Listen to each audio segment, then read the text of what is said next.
हरे कृष्ण। आज का हमारा विषय है कि भगवान श्री कृष्ण ने और सब लोगों को छोड़ अर्जुन को ही क्यों चुना भगवत गीता का ज्ञान देने के लिए। भगवान ये ज्ञान किसी ऋषि साधु मुनि को भी दे सकते थे, लेकिन क्यों उन्होंने अर्जुन को ही चुना, जो एक योद्धा, एक गृहस्थ थे। और यही नहीं, उन्होंने अर्जुन को ही भगवत गीता क्यों कही, बल्कि यह भी एक महत्वपूर्ण प्रश्न है, क्यों युद्ध का क्षेत्र, वह भी एक ऐसा समय जब युद्ध का शंख बज चुका था, बस युद्ध शुरू होने वाला था। और क्या युद्ध का मैदान कोई जगह है फिलॉसफी समझाने या समझने के लिए? शायद नहीं ना। तो इसे ऐसे समझते हैं कि जैसे किसी फिल्म में होता है, जैसे डायरेक्टर कोई ऐसी सीन सेट करता है कि क्लाइमेक्स सीन में ही हीरो आ जाता है, सब लोग ताली बजाते एक्साइटेड होते, लोग सोचते हैं कि अब क्या होने वाला है। तो भगवान श्री कृष्ण योग योगेश्वर इन सब की शुरुआत तो बहुत पहले कर चुके हैं, क्योंकि वह तो पूरी दुनिया के डायरेक्टर है ना। पूरी दुनिया को वही तो डायरेक्ट करने वाले हैं। वह हर एकदम सही समय, स्थान और व्यक्ति का चुनाव करते गीता का ज्ञान देने के लिए, क्योंकि श्री कृष्ण लोगों को एक इस लेसन से बहुत सारी बातें समझाना चाहते हैं।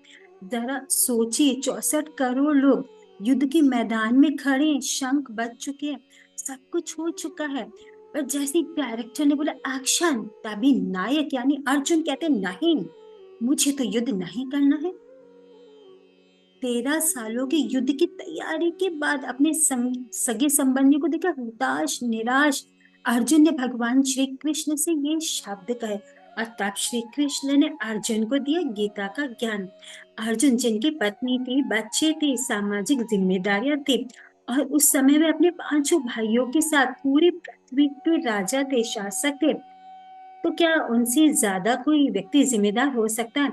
और उस समय भगवान ने अर्जुन को दिया गीता का ज्ञान, वह भी दो सेनाओं के बिल्कुल बीच में, क्योंकि भगवान इससे हमें बहुत कुछ समझाना चाहते हैं। क्योंकि यहाँ एक व्यक्ति है जो गृहस्थ है, जिसकी सामाजिक जिम्मेदारियां हैं, जो न केवल अपने बल्कि करोड़ों लोगों के जीवन के विषय में महत्वपूर्ण निर्णय लेने वाला है। वह उस समय गीता सुनने के लिए समय निकालता है।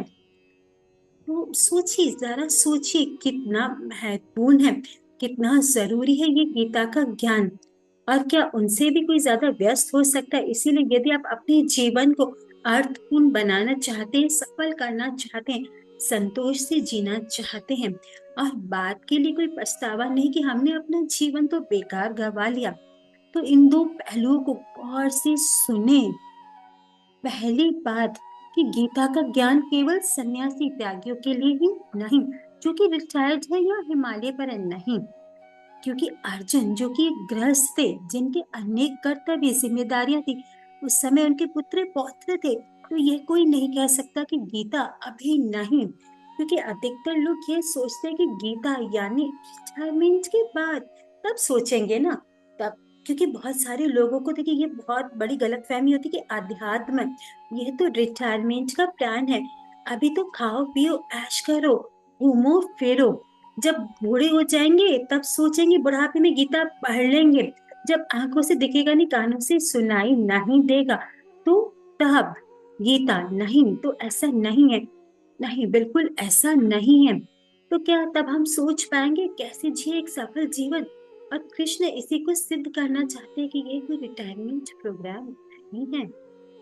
यह ज्ञान 5 वर्ष की उम्र से सीखा जाता है, ताकि इस ज्ञान को सीखने वाला व्यक्ति बुद्धि में, आचरण में, चारित्र में समर्थ और सक्षम बन सके और एक सफल जीवन जी सके। दूसरा, कुछ लोग गीता को देखते ही इतने भयभीत हो जाते, डर जाते, नहीं नहीं, इसे तो हम अभी नहीं पढ़ेंगे, तो हम भी साधु हो जाएंगे या वापिस ले लें। तो इसीलिए कहते हैं कि जो जिंदगी के बाद सारे कार्य हो जाएंगे ना, तब हम सोचेंगे। गीता में अर्जुन भगवान से संन्यास की बात कहते हैं, जबकि पूरी गीता भगवान ने अर्जुन को केवल ये समझाने के लिए कही कि अपना कर्म करो, युद्ध करो, सिर्फ अपनी चेतना, अपनी प्रेरणा को बदलो। अर्जुन तो युद्ध क्षेत्र में अपने सगे संबंधी को देखकर कहते नहीं नहीं, मैं भिक्षा मांगकर जी लूंगा, पर ऐसा युद्ध मैं नहीं करूंगा। और पूरी गीता में भगवान ने अपना कर्म यानी युद्ध करने के लिए ही प्रेरित करते हैं, क्योंकि अर्जुन एक जिम्मेदार योद्धा थे और उस समय वह युद्ध स्थल में थे। वह एक विश्व युद्ध था जहां एक महत्वपूर्ण निर्णय होने वाला था, ना कि अपने बल्कि लाखों करोड़ों लोगों की जीवन मृत्यु का। और तब भगवान 1.5 घंटे तक अर्जुन को भगवत गीता का ज्ञान देते हैं, यह बताने के लिए कि जब अर्जुन जैसा जिम्मेदार व्यक्ति इसके लिए समय निकाल सकता है, तो हम कौन है ये कहने वाले कि नहीं अभी मैं बहुत बिजी हूँ, अभी तो मेरे पास टाइम ही नहीं है। और भगवान हमें यह भी समझाना चाहते हैं कि जीवन में किसी भी महत्वपूर्ण निर्णय से पहले हम यदि गीता के ज्ञान को जानेंगे, समझेंगे, तो हम हमेशा सफल होंगे और हमें फिर पछताना बिल्कुल नहीं पड़ेगा। जबकि देखिए आजकल ऐसा है कि हमारे ही घर के आंगन में खजाना गड़ा हुआ है और हमें इसकी कोई सुध-बुध बना खबर नहीं, क्योंकि भगवत गीता तो हमारी संस्कृति का, इस देश का बहुमूल्य रत्न है, जिसकी इम्पोर्टेंस देखिए सब जानते हैं, इसकी इम्पोर्टेंस को।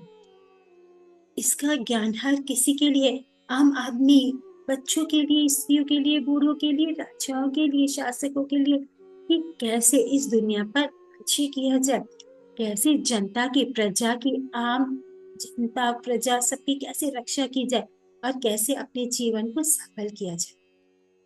तो ये ज्ञान विशेष रूप से उन लोगों के लिए है जो जिम्मेदार है, जो अपने जीवन के अर्थ को जानना चाहते, पूर्णता को समझना चाहते हैं, एक संतोषप्रद और आनंदित जीवन जीना चाहते हैं और एक सफल जीवन जीते हुए एक पूरी मानव जाति की सेवा करना चाहते हैं। इसीलिए आइए हम भी गीता के इस अमूल्य खजाने को पहचान कर इसका अधिकाधिक लाभ उठाएं और एक ऐसा जीवन जी जिसका अर्थ हो, उद्देश्य हो, जीवन में सफलता हो, संतोष और आनंद ही आनंद हो और भक्ति हो।